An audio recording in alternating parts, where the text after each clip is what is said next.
আসসালামু আলাইকুম। ভিডিওটি কুয়েত প্রবাসীদের জন্য খুবই গুরুত্বপূর্ণ এবং সতর্কতামূলক। বেশি বেশি শেয়ার করে সবাইকে দেখার সুযোগ করে দিন।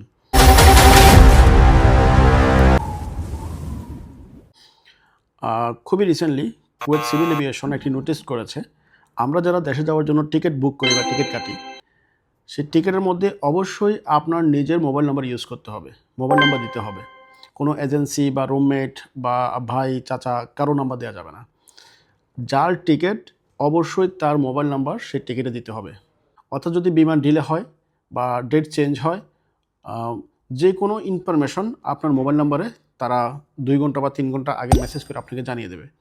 তো এই কারণে অবশ্যই আপনার টিকেটে আপনার নিজের মোবাইল নাম্বার বাধ্যতামূলক দিতে হবে। কোনো এজেন্সি, কোনো ট্রাভেলসের নাম্বার দিলে হবে না।